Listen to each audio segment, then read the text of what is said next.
नमस्कार मित्रांनो, तुम्ही आता समोर बघू शकताय माझा देशी गुलाब आहे, गुलाबी कलरचा गुलकंदाचा गुलाब आहे.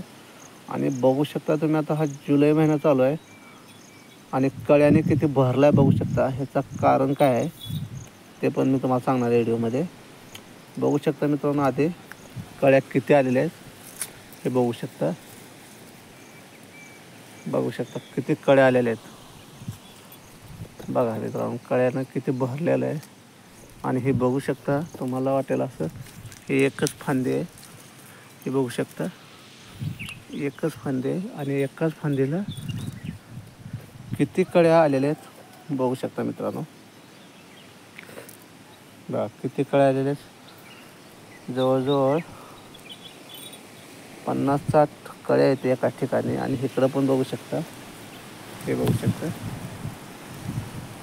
या ठिकाणी. बघा परत इथं बघू शकता, हे बघू शकता समोरच आहे तुमच्या. हे बघू शकता. फक्त एक काम करायचं आपल्याला. आता हे जर बघितलं तुम्ही, हे नवीन फांदी आलेले बघू शकता. खालून आपण कट केलेलं आहे. हे बघू शकता, त्याच्या ग्रोथहून तुम्हाला ओळखू येत असेल, ग्रीनपणा दिसत असेल, ताजा एकदम फ्रेश.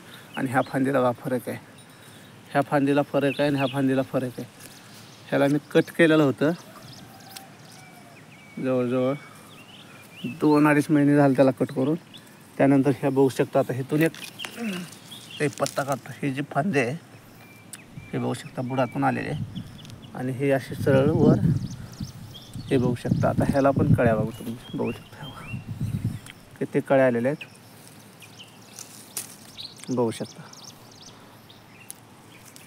आणि ह्याला एक काम करायचं आपल्याला, मेन ह्याला खताचं नियोजन ठेवायचं आपल्याला चांगलं.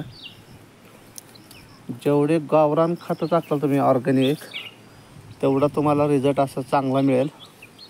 हे बघू शकता. तर ह्याला आपल्याला काय करायचं, गाईचं गोमूत्र टाकायचं पावसाळ्यात. जमिनीत असेल तर तुम्ही डायरेक्ट टाकलं तरी, एक जग टाकलं तरी चालेल आठवड्याला. मी इथं बघू शकता, हे गाईचा गोठा आहे माझा, इथलं निघालेलं मी ह्या गुलाबाला डायरेक्ट टाकतो आणि फक्त त्याचा रिझल्ट आहे मित्रांनो.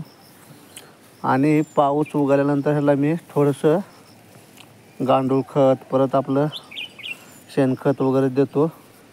सगळ्यात जास्त त्याला शेणखताचा उपयोग जास्त करा मित्रांनो. शेणखतानं उलट गुलाब हे गावरान चांगले येतात बघू शकता. तुम्हाला हा व्हिडिओ कसा वाटला मित्रांनो नक्की सांगा. धन्यवाद मित्रांनो.